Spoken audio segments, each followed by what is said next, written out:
I've left restaurants because my mom told me, like, if a kid acts out at a restaurant, you have to remove them completely. I don't know if that's wrong. Well, because you're basically saying, like, you've lost access to this fun place. So it's an immediate response. So I think most of what you've said, which I think isn't a very effective behavioral tool, is that your consequences are immediate. Those are the most effective type of consequences. So when you say things like, when we get home, you're going to lose your ice cream sundae, like, no, that's not going to have the same effect as an immediate consequence. Hello, welcome to episode 4 of the Parentcast. 4. How did we do 4? We already did 4. I know. This is the 4th one. So wait, you're saying 4? There's 4 of them. It's like parenting. I've blacked out this entire time, and now here we are at 4. I'm Abby Krisner. Bill Crawford. And, of course, the Parentcast is here to get you through all of your parenting woes. Right. Last week, we had a great episode with Jeff Cockle giving us the dad perspective. And this week, we'll get a little more science-y, I think. Clinical. A little more clinical, because how are your girls now, and give me a general sense, behavior-wise? Do they listen to you when you reprimand them? They do. They do? Well, I mean, I'm trying to be nice here. Yes. Like the 17th or 18th time I ask for something, they do it. Oh, good. Right away. I'm right in the thick of it because I have a 2.5-year-old now, although I think she was a little closer to 2 when we filmed this with our next guest. But so you're right in the throes of the power struggle. Right in there, because she thinks it's funny when I'm mad. And that is a very difficult thing for me to overcome. That's a problem because I'm looking at her wondering, is this a phase or are you a sociopath? I'm trying to figure out which one it is. You need to fear me. Just respect me. Yeah. You know, I think for me it's fear. I want that. Fear? Yeah. I don't want them to know what I'm capable of. Oh, man. Could be anything. Because that's what keeps them in line. It works better than whatever I'm doing because I'm a bit of a clown with her. And I think mom's happy all the time and we're always goofing off and there's always fun activities to do. And I go full bore into those things. Yeah. Very animated, if you've noticed. And I think then when I switch gears and it turns into discipline, it doesn't register that we're at a different gear or that mom is actually mad. So I've started to say, I am mad at you. The clown is angry. The clown is angry. So what kind of brought us into this episode are issues just like that, where you're talking about what are the best practices when it comes to disciplining your child. Yeah. Because there are certain things that you hear parents do all the time that are empty threats, that don't work, and we can kind of hone in on what those things might be. So our guest for episode 4 is Dr. Rachel Kittenbrink. And I want to give you a little bit of a lay of the land of what she does and her background. And I'm going to try to get this as right as I can because she's got a lot of letters after her name. She does. She deserves respect. So right now she provides consultation in school districts, primarily in special education, but she worked for the PA Department of Education for a while as an independent contractor, and she would go to schools all over Western PA. But what she told us about really the story of how she ended up where she is that she was inspired by the adoption of her children. So she was adopting a daughter who had a biological brother and he had autism. So in expecting that adoption to go through, she started to think about the resources that he would need and didn't think they were available. So that is essentially what inspired her to start Pittsburgh Behavior. So she, again, started as an advocate. She really started as an advocate. And what I think you'll appreciate about this episode as well is that you have somebody who is doing this in their home, right, but then is also empowering parents who might have more significant behavioral issues with their children to have a place to go. She's walking the walk. She's walking the walk. So enjoy this episode on behavior and discipline with Dr. Rachel Kittenbrink.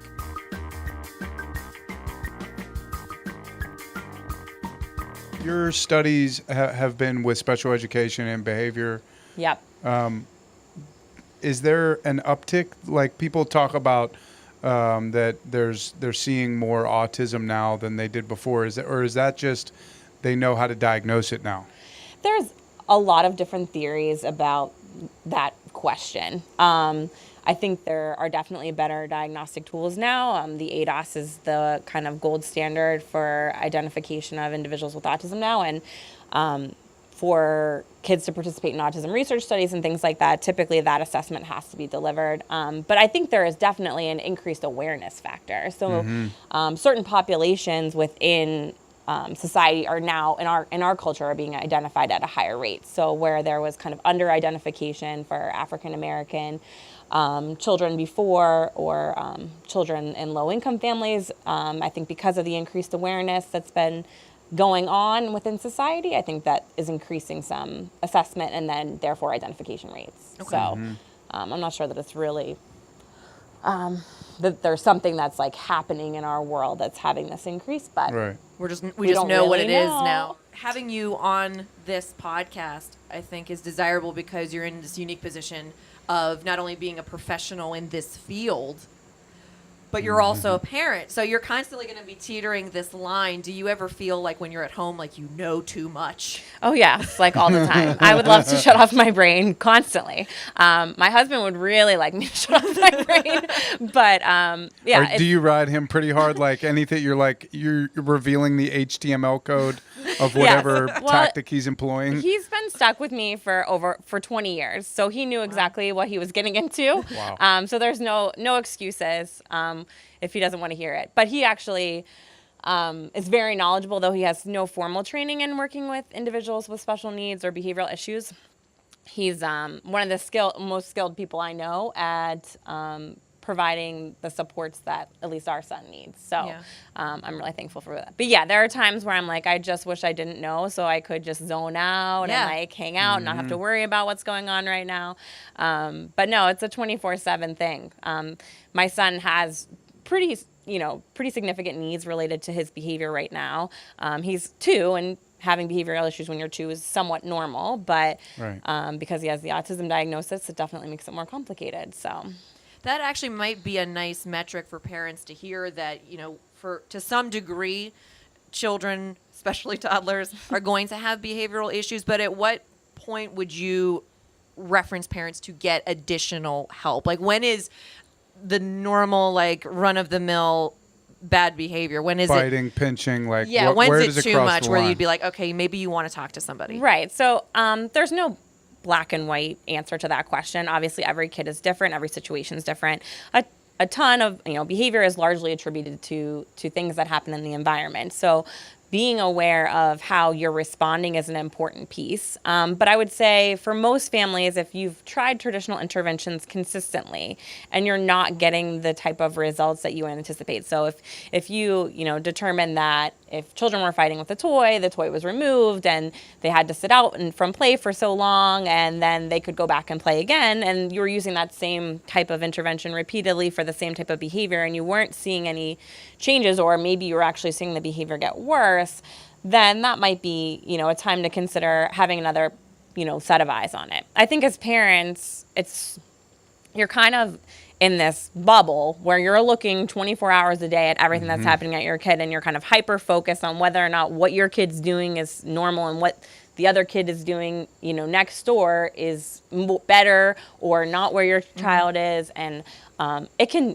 be exhausting. So I think what people have to focus on is, am I providing a consistent response to my child? Is there a consistent response to my child within our family, our community that our child lives in? And if the child is behavior is getting, more troublesome, then that's an indication that you might want to have somebody else put eyes on it.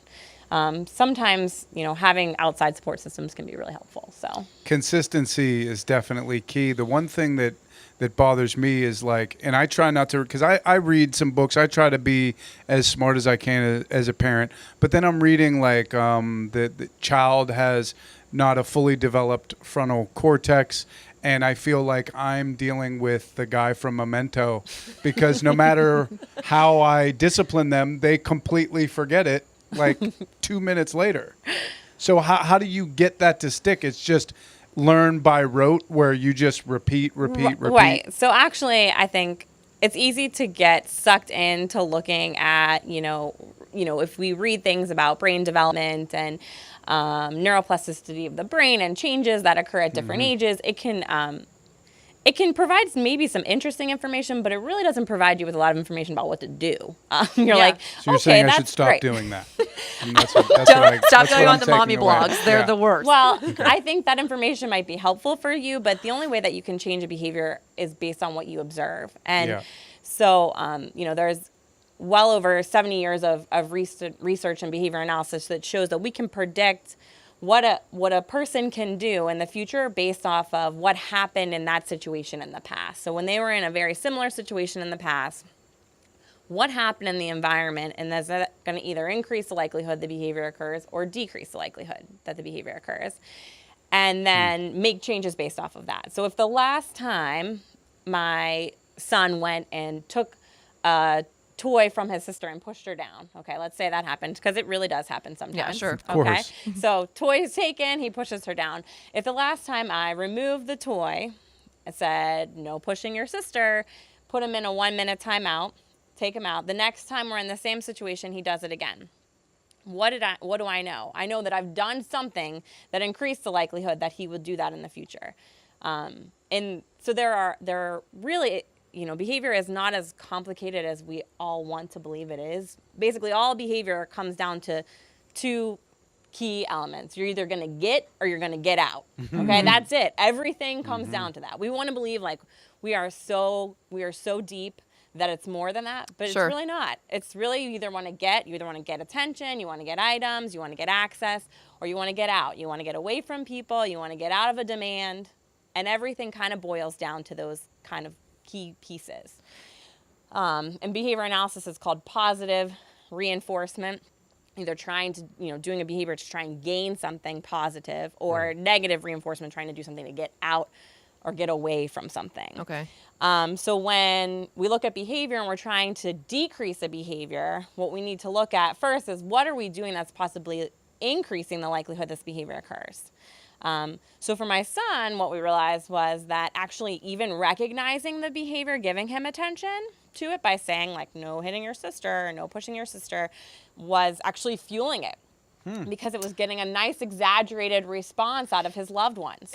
Is that just any attention is good reaction, attention? yeah. Kind of So thing? attention is publicity is good attention is publicity. attention. Yeah. Attention is attention is attention. Yeah. And when social contingencies aren't the same, so for a child with autism that may not read social cues or interactions or have the same type of response in those situations, it can be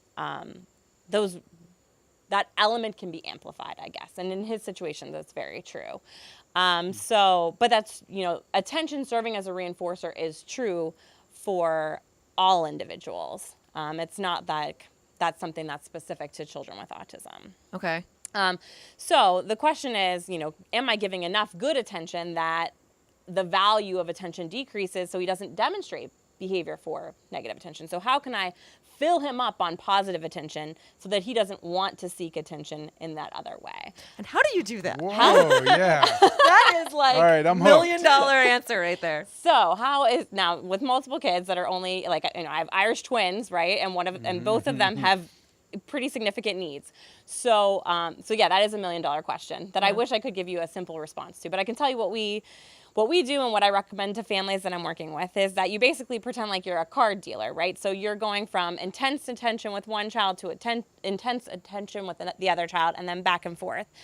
Hopefully you shouldn't need to do this forever. But if children aren't particularly good at requesting things that they want, another related skill that allows children to access attention is to teach them to ask for things. So my son isn't great at asking for things, although he can. So when my son is demonstrating maybe a significant amount of behavioral issues in a day, I'll look at my husband and I'll say, we're going to prompt him to request at a very high rate. So that means when he's having a moment and he's just kind of in a mood and we know that he's kind of seeking a response from us of some type and we're trying to ignore some of his behaviors to the greatest extent possible, we will actually say, like when he is doing well, we'll remind him that he can ask for stuff. So we'll say, use your car. words. That's the use your words. We actually tell him what exactly to say. We just say car, deliver the car. Say cookie. And we'll see a significant decrease in the behavior because when you're asking for something, not only are you getting something, but you're also getting attention. Because there's no way for someone to deliver an item to you without them also giving you attention. So, Interesting. So that's Yeah. right. It's not so complicated. Could you use that? I'm sorry to interrupt you. My mom used to do something very similar, and she taught me this when my daughter was, just 2-3 years old. Is she said, whatever you want them to say to you, you say to them. So after they're done, if you get them something, you say, "Thanks, Daddy," and then they say, "Thanks, Daddy," and they kind of Right, they repeat it. echo it, You're yeah. giving them the verbiage that they need, and then hopefully that's like the training wheels Right, till you're they teaching. learn the manners and do it on their own. Edie's almost too have been doing that a lot more because talking about comparing yourself to other parents, I was fine with just her language skills. I was really pleased with how many words she would try and not really knowing, when is it okay to start requesting pleases from her and thank yous, and when do I start doing that? I was totally happy with where I was until I took her to daycare and all the kids were having strawberries. And one of the kids, when he wanted more strawberries, looked at the teacher and said, "Strawberries, please." And I was like, no, we're going home and we're learning strawberries, please. And so I started doing exactly what you're saying, where every time I gave her something, I was saying please and thank you almost to myself. But it does seem super conditional as to when she's giving me that still.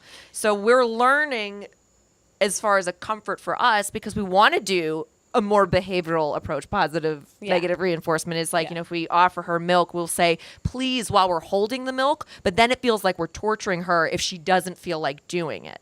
So we're trying to find You like want a it to be better natural. Yeah, you want it to be natural, and it's like I don't want to hold your milk and just be like you're not getting it until you say please, and then have her I melt have all the down. power. But she's probably never going to say please if you already give it to her, right? I mean, Right. So it's Right. like I You don't have know the which power evil when you have parent the to milk. be. Okay, Yeah. so you have that scenario. Yes. I'm on the other side of that. I am a pretty brutal dictator. Like if things aren't going well, I completely shut everything down.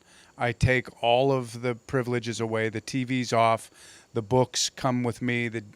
Any kind of toys are locked in a closet, and now they're on my time. And I feel pretty bad about that at certain what points. do you do on my time? Once everything's gone, what do we do? We clean. You clean. We do chores. Okay. Because my thing is do good, get good. Do bad, get nothing. And Right. Really big carrot, really big stick. yeah, really kind of treat them consequences to their actions. Right. Because I'm so terrified of doing, because we've tried this approach, and I'm worried that the other side of that is you have spoiled kids who don't have any sense of discipline. Right. And so having control of in my world we would call it is reinforcers, but having control of valuable things as a parent is super important. Because we all respond based off of access to the things that we want. And so if access is too free, then we have no reason to do the behaviors that we need to do to help us be, more successful members of society. So if I can access everything freely as a child, I can get all of my toys, I can get everything I want, and I get them no matter what I do, then there's no reason for me to perform differently. So I think you hit the nail on the head as far as you have the parent, a key part of success in changing behavior is for the parent has control of what's of value.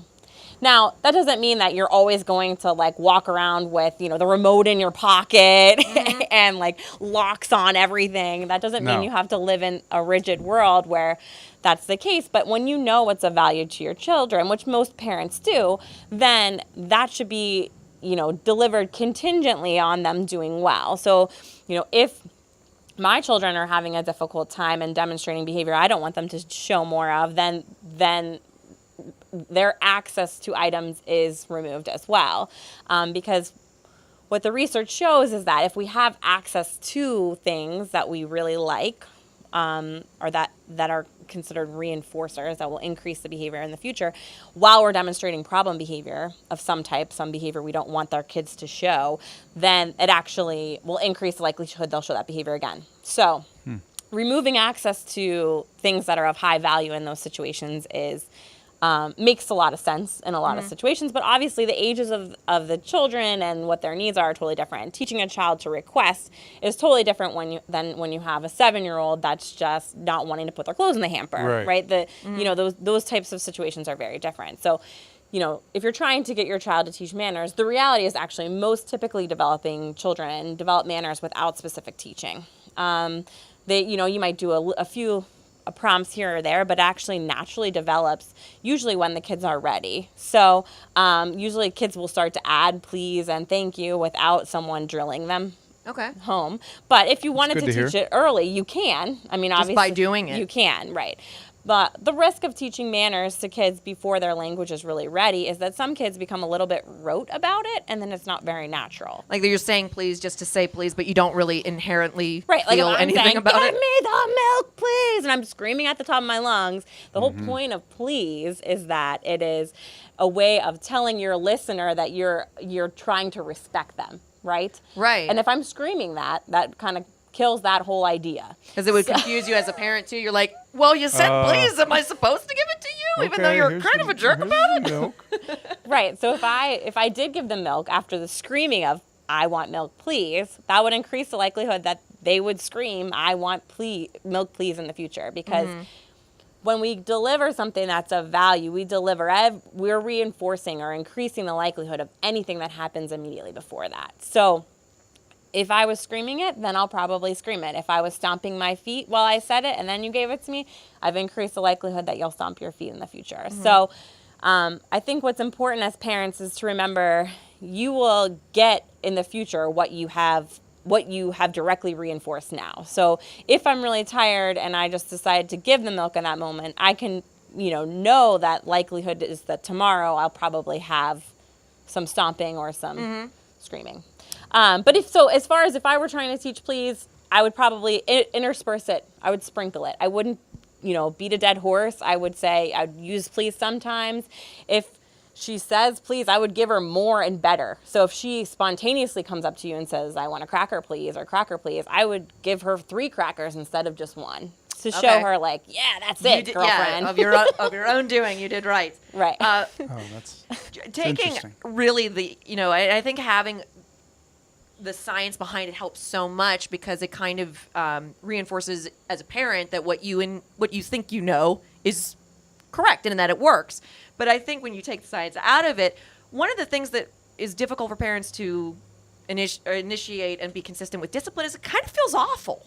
Right. So what would you say to parents who are like, I don't want to be mean to them. Like, this is mean. What do I do? Yeah. Nobody wants to be the bad cop, right? We all want our kids to just absolutely adore us. We want them to be happy 24 hours a day. We don't want to see them cry. I'm already typecast. I'm the monster. I'm the bad guy. Like, I always get, crappy roles to begin with. So being the bad cop on top of that is just, I feel like the branding, I'm way off from where I want to be. So, yeah. How do you change that? So, yes, parents don't want to feel like they're... I'm going to fix your mic real quick. Because I'm not as familiar. Thank you. Yeah. It's falling again? It might be. So we'll just do this. Sure. We'll do this. I'm not strong enough for this, but I think it's okay. We're better. We'll just watch it. Because we're learning too much for that. Okay. So as far as feeling as if, disciplining your child doesn't feel good, and how do you address that? I think you have to think about the big picture. Where is it that you're trying to get long term? Because we are all going to contact things in our life that are going to change our behavior. Whether our parents help us to see how to get there in the least painful way possible, or whether or not we let society teach us. So, for example, if I don't discipline my kid and then I send them to kindergarten, they're going to have difficulty in social interactions. Right. They're going to be in trouble. They're going to have difficulty learning. So, whether you choose, your child is going to learn from contingencies in the environment, whether you try and set your child up for success or not. Long term, if I want my child to be successful, I want to intervene early and teach them quickly so that way they don't contact negative consequences in society long term. So I think it has to do with saying, yes, short term it might be painful, but long term you're going to have much more success if you intervene early.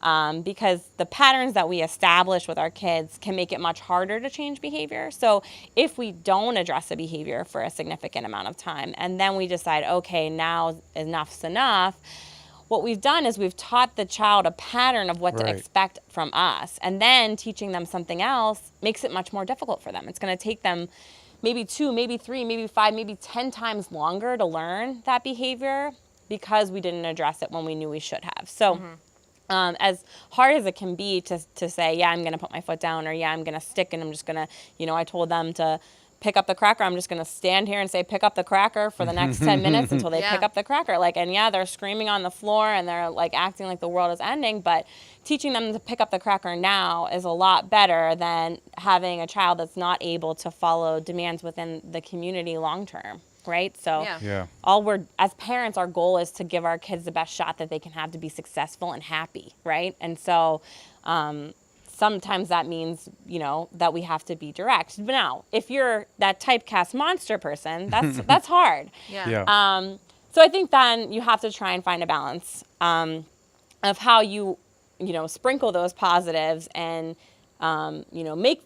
prompt those requests and provide lots of opportunity for really fun things to balance them. I typically tell parents, if you're in a parenting situation where one parent is the good cop and one parent is the bad cop, it presents some difficulties long term.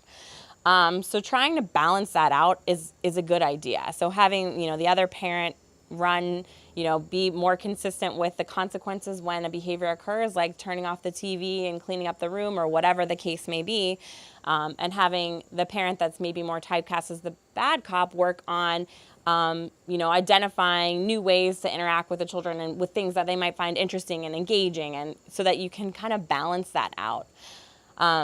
The rationale for why you don't want to use a good cop, bad cop is that there's not always a bad cop in life. Right. So if you get used to that scenario and your children become very used to that scenario, it might be challenging for them to transfer it to other situations. So if you have a pushover of a teacher in first grade, there's no bad cop, behavior might start to unwind a little bit. Now, I was raised by a good cop and bad cop, and I think I'm okay. So yeah, I think I had a good cop, bad cop, for sure. For sure. And I think a lot of couples get off to a rickety start because each person is bringing a different upbringing and different, set of beliefs and values to the relationship. So they might, like my wife really was not comfortable ever being the bad cop. And so that was the source of a lot of our fights, because I would discipline the kids because I was disciplined and I see the value in it. And I know that, what we're trying to do is create people that aren't jagoffs so that the rest of the people don't have to deal with these people when they go outside of our house. Right. And now we're so much more in concert. Like we're together on everything. Like she went away this weekend. I bought them, I surprised them with this little pool for when they got home from school on Friday, and we woke up and went to the park, and we had just this monster weekend. And then Sunday they gave me attitude, and I shut it all down and made them clean the whole house.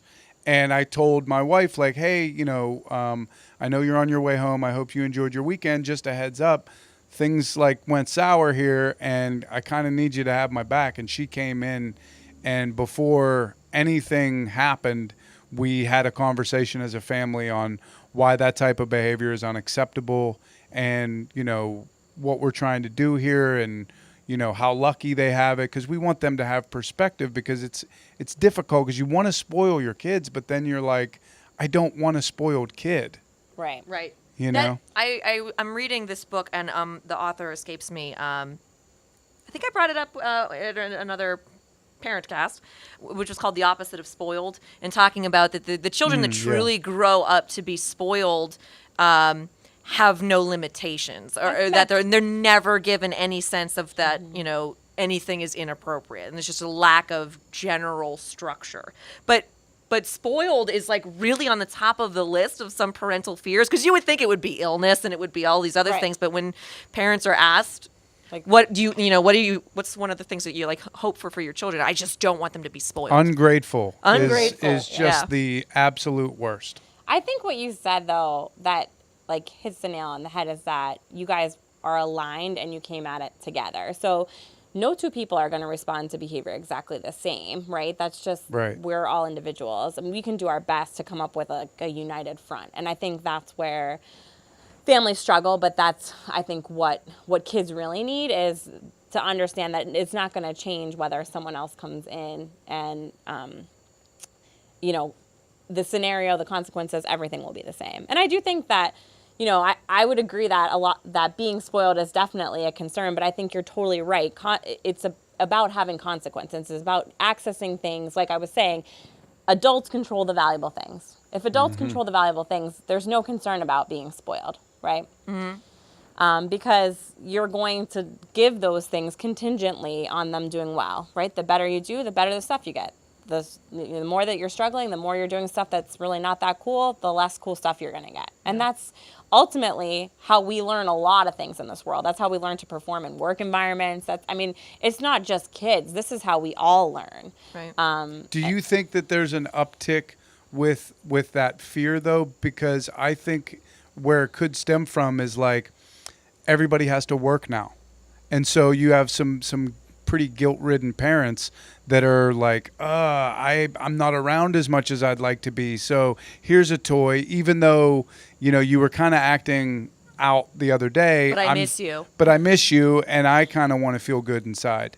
Right. So here's this toy. Parent guilt is real, for sure. I can say that I experienced it 100%. And being a working parent, you guys are working parents, right? It's not easy. It's not easy. So, that definitely could be a piece of the puzzle.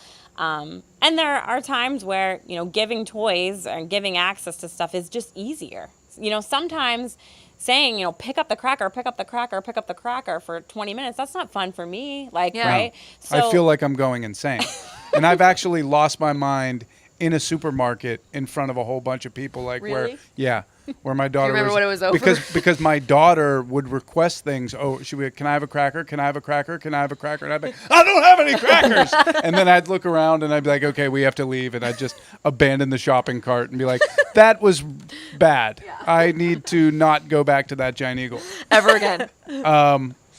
Because it's just you feel the thing I never knew growing up was that my parents, everybody's parents, everybody's flying by the seat of their pants. Right. They're trying to figure it out as they go. It's an on-the-job training situation, and you're just trying to project and present that you've got it all figured out. Right. But really, behind closed doors, me and my wife are like, how are we going to deal with I don't know what to do with this.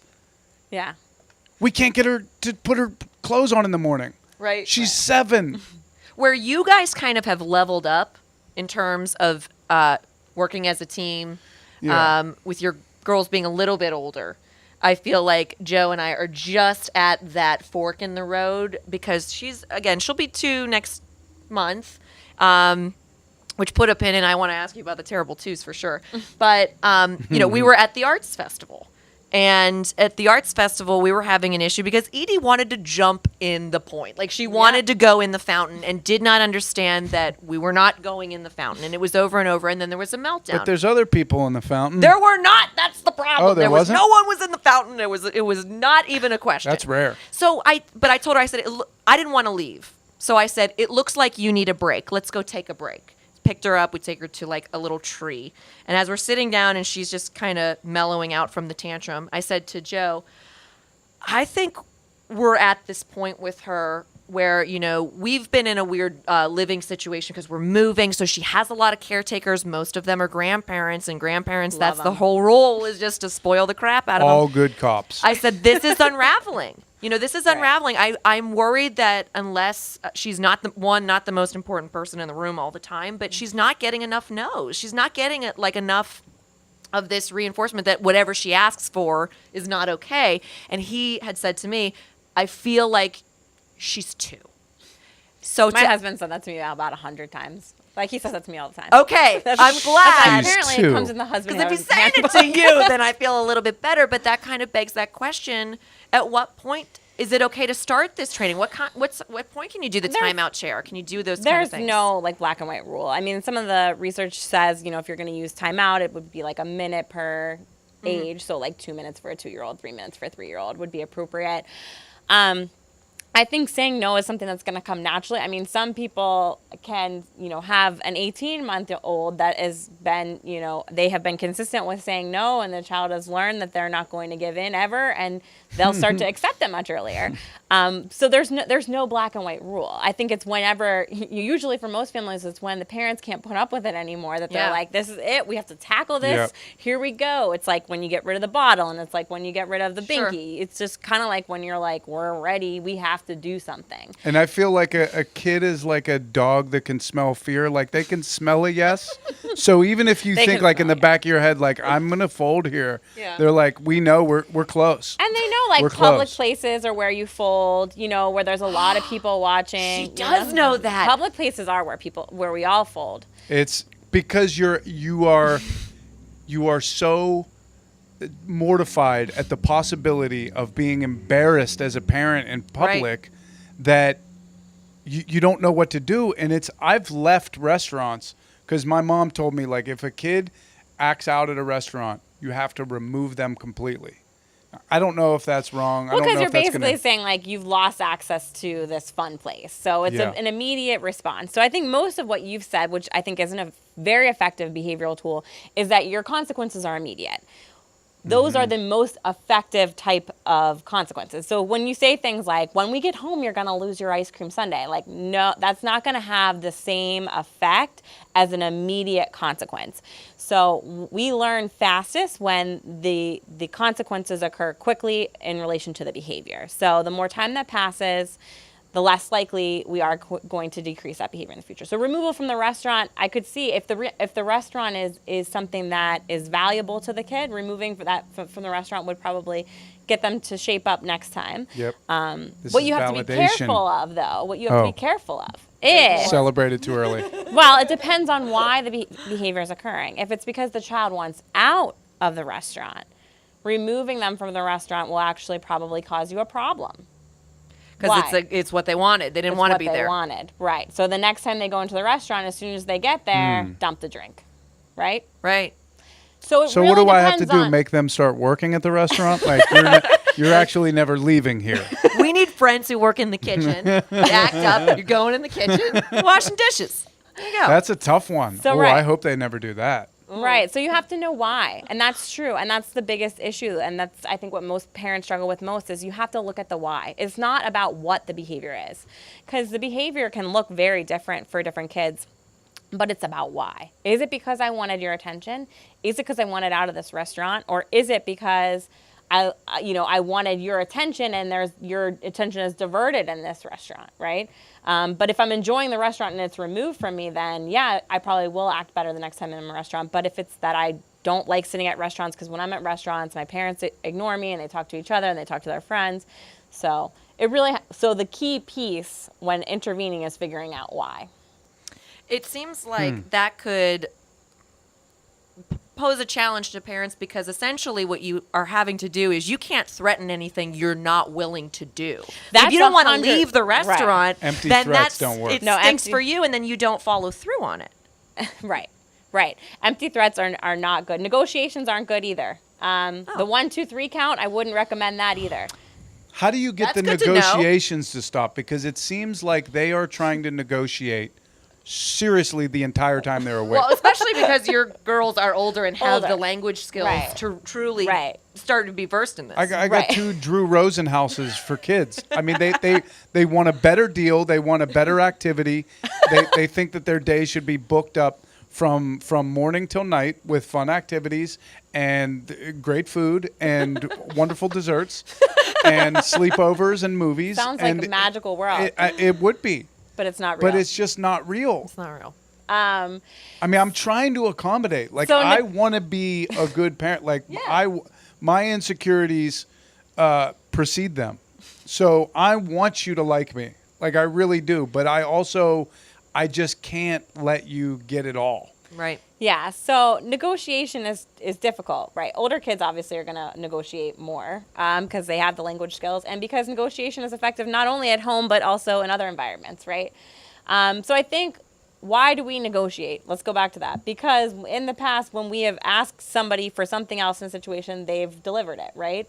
And then over the course of time, when people present things that I don't want, I just continue to ask for things, other things. And sometimes it's appropriate to do that, and sometimes it's not. And so I think as a parent, what you have to figure out is, when is it a time where it's okay to say I want something different, and when is it a time where it's just absolutely not? Like, there are some times where you can't have something else. Like, this is it. I think there's a tendency, so if you say, for example, it's time to leave the playground, let's go with that example. It's time to leave the playground, 5 more minutes, okay? Or the kid says, I want 5 more minutes, I want to keep playing. The parent says, okay, 5 more minutes. Okay, next time you say you want to leave the playground, what are they going to say? 5 more minutes. 5 more minutes. So you've just taught them to not leave the playground when you ask them to leave the playground. So if you want them to follow your direction, the best way to do that is to be direct and say, when I say we leave the playground, we leave the playground. That's why the 1, 2, 3 count is also problematic. Why do kids get up when you say, okay, I'm telling you now, this is it. I'm going to count to 3. If you don't get up by 3, then you're really going to get it, okay? Why do they get up? What do you think? Because They never get it. They get up because the only time the parent actually follows through is when they count to 3. So if the parent would have just followed through and made them get up when they said get up at the beginning, the child would have learned to get up when you said get up. So what you end up with is a whole bunch of kids where they won't get up unless you say, I'm doing the count. Here we go. 1, 2, and then the kid gets up and the parent's like, magic, got it, you know? Yeah. But then they never get up when you just say get up. So you've taught them to get up only after counting, which is not what you want. Right. So it's similar to negotiation. If I tell you it's time to go and you say 5 more minutes and I give you 5 more minutes, then I've taught you to just ask for 5 more minutes over and over and over again. So I've I've done been this. had. Yeah. Yeah, I've been had. I have been getting crushed Yes. in the negotiations. I'm a victim of the adorable ask, which is, Yeah. we, have tried in earnest to limit the screen time, but there's also a reality to a good episode of Sesame Street. And so, and the rules have always been 1 episode. But if 1 episode is done and she looks at me and she goes, more please? I go, oh, okay, Oh, God. that's fine. So she gets the Puss in Boots eyes. Oh, like where- totally. They just big old saucers there. And it's like, so it is. It's like we've been had in a lot of ways that. Right, and there's sometimes where it's okay to encourage a child to communicate with you and to ask for something more, but that's about when are you, when is it okay for them to communicate that they want something different and for you to validate that, because that's important, and when is it like, no, and I think it generally comes down to when you've given a demand. So if you've given a demand, that's it. Really, that should be a clear indication that we are no longer in a negotiation, right? Yeah. So if I've given you a direction, that means that's the direction that needs to happen, and really nothing else needs to happen in between. So, I mean, that's where I think, and I'm a parent, so I 100% know that it sounds so like, oh yeah, it's just easy, just give them the direction and stick to it. But it's, then for me, who has 2 kids under, 2.5, it's like, it's wild to keep the direction on. I'm telling my son to, do the puzzle because he needs to get back on track in life. And so I'm making him do work before he can access anything good. And his sister comes climbing over and wants to do the puzzle at the same time. And so, it's a lot easier for me to just stop the puzzle and separate them. Right. But that's not going to help him. He needs to do the puzzle and get back on track. Yeah. Kids need that routine. Like, that's what I found, at least. They thrive whenever, you have like a system. Whenever they eat at a certain time and they nap at a certain time, they're better. They function better because of that routine. Like, when kids have no routine, I see these kids like, their friends that are, 6 years old, 7 years old, don't nap, never napped, don't have any real eating time, eat at like 9 o'clock at night. They look tired. They lash out. They have tantrums. And we all perform better when we have clear expectations and a schedule. Like, those No doubt. people that perform best in life in society, they have it figured out. They're not just hanging out and waiting to see what happens next, Right. Yeah. Setting up those clear routines and the structure and expectations early is super important. I will ask you about Terrible Twos, and I know we've taken a lot of your time, and you have a lot of good work that you are doing, so I'm not going to bug you too much longer. But the Terrible Twos, I would love to know your perspective on, do they exist? You have some parents that would say things like, oh, my little Annabelle never had terrible twos, and it's like, wait until she's 13. So I'm wondering, in your opinion, is there credence to something like the terrible twos? I think that there is some normalcy in behavioral testing for kids when they get to be around the age of 2, because they're highly mobile and they have pretty limited communication. So you and I contact a lot of what we need by talking, right? Right. And so we tell people when we want attention. We ask them questions. We ask information. We label things. We talk all day long, right? But toddlers are like cavemen. They're highly mobile, no words. Highly mobile, now. No words, right? And so, right, there's a tendency to access things not based off of communication, but based off of the natural contingencies in the environment. So, if I really want something and I'm not great at asking for something, or I ask for something and it's denied and I'm not used to that, then I'm going to throw a tantrum, because I have to learn the contingencies of that. When these tantrums occur, my life doesn't, get better. Now, there are temperament issues and differences? Yeah, my brother, I'm sure he never threw a tantrum in his life. He's like a saint. And I cried until, I still cry all the time. Right. I think that's just how it is. Like, me too. Right. Temperaments are different. Right. But I think there is a reality, the fact that when children are around 2, they're usually highly mobile and have very limited communication, which means that they're going to access what they want in the world through kind of whatever ways are most efficient for them. So if it's more efficient for me to scream and kick to get something, to stay on the playground, and I don't have and I've learned that pattern that's effective for me, then I'm going to do that until someone teaches me it's not. So yeah, I think there's some reality to that, but I also think, all kids are different. Right. So I think too that sometimes it's like, as parents, especially if it's your first kid, like it seems like it's terrible when they're 2, because they've just worn you down to a nub and you don't you have nothing left. You're just like burnt emotion. So I think like the more work you do on yourself, you can actually be a better parent, where it's sort of like, you ever hear the saying, like, if you ask for patience, God doesn't give you patience, he gives you kids, so that you develop that patience. And and that's the muscle that you like. To me now, I had no patience, like not even a drop of it when I had kids. I still don't have a lot, but I have so much more than I had. And it's sort of like it's almost inconsequential if I'm doing what I need to be doing with myself, like my routine is in place. How they behave does not affect me like it does. Like if I'm tired, I'm run down, I've had a bad day at work, I'm not eating right. Yeah. Their behavior will throw me into a tizzy. Like I lose my, what. Yeah. If they're not behaving right. But if I'm doing all my stuff, I'm like, oh, well, maybe you didn't get enough sleep, or I'm just so much more of a compassionate leader. That resonates with me so much, because you and I have a very similar schedule, right, from a work perspective. But there are evenings, I normally do bedtime because I don't get to see her in the morning. And there's bedtimes where I have to look at Joe and go, I'm tapping out, man. Like, and it's because I'm worn out. I'm tired. I don't want to do the disciplinary stuff. Because I'm exhausted and I don't want to do it. Right. Those principles that we talked about with the kids, they are they have the same exact effect on us. So we need to start parenting ourselves. Right. Oh my God. Oh my God, what a moment. Right. There's nothing different about how to change their behavior as how you would change your own behavior, or what changes you would make in the environment to change your own behavior. So, but I do think that from, you said as 2-year-olds are worn, by the time you have a 2-year-old, you're worn down to a nub.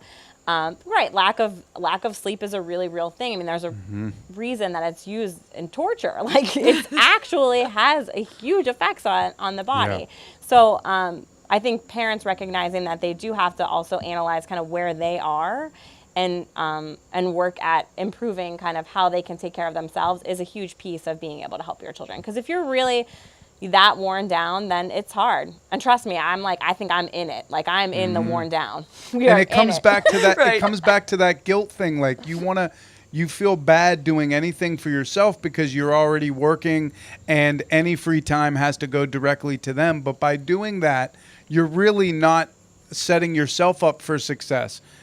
I always try to tell Serena that, and she did that. She would just, do for them until she fell apart. Yeah. And it was like, you're not helping them if you're not, like, whatever's best for you is best for the family. That's what I just, a mantra that I keep repeating to her, because when she's like, I want to go to a spin class, but I feel really bad. I said, go, please go. Like, we'll be fine. The kids will be, you still get to put them to bed. Like, it'll be worth it. Trust me.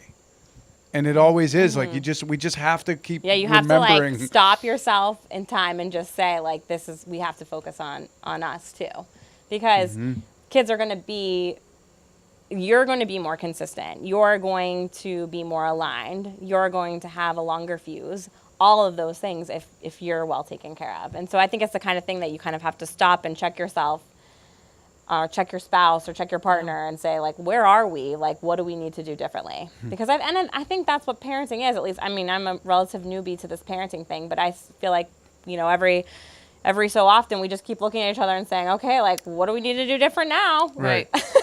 Well, because you're in the throes of it. Like, you're in the trenches. Yes. When I was saying, where are we? And I meant it literally. That's how tired I was. I was like, seriously, where are we right now? I've never seen this park. Is this in our neighborhood? I think taking care of the parents as well is a good place to wrap this up. So this has been invaluable. This is such a nice perspective to have. Perfect. I really enjoyed it. You guys are great. Thank you. That wraps our episode 4 of the Parentcast with Dr. Rachel Kittenbrink. And again, she's the founder and director of Pittsburgh Behavioral Services. She was great, and I hope it was helpful to the people that watched, especially if they're struggling, if they're having some difficulty trying to navigate this new landscape of behavior and children and how you do it all. And if you actually feel like you might need Rachel's services, it's very easy to find them at just pittsburghbehavior.org. I love that they made it an easy URL, so you probably are typing that into a search engine once a week anyway. But there's no backslash, there's no nets. There's nothing crazy. pittsburghbehavior.org. And our thanks again to Dr. Rachel Kittenbrink for making some time for us. So what I love about next week's episode... next week. It's kind of the polar opposite of this one. It is. Because in a way, this was an episode where you are truly learning scientific terms and best practices. But musician, who you probably know from the Clarks, Scott Blasey, is... I've heard of him. Have you? Yeah. He's a darling, darling doll baby. And so I think what we took from the episode with Scott was a different approach to parenting, one that was incredibly relaxed. Advanced. Yeah. Really. He was like a yogi. He was like a yogi. And so where, this episode mobilized me to go try some stuff at home and be like, all right, I'm going to implement these practices. After we talked to Scott, I was like, well, let's just see what happens to her. Let's, blindfold me and let me just parent. Yeah. Based on just instinct. Instinct, love, and compassion. That's Scott Blasey, and he will be on the podcast next week. So that'll be our episode 5. If you're watching the video cast, then you clearly have found us, and that's always available. 1059thex.com and dve.com. That's correct. And then we're on iHeart, iTunes, and Google Play. So make sure you subscribe so you don't miss any episodes. Our thanks to Bryce Powell, Michelle Moritz, Bill Crawford from DVE, everybody. Abby from the X, everybody. And we'll see you next week here on the Parentcast.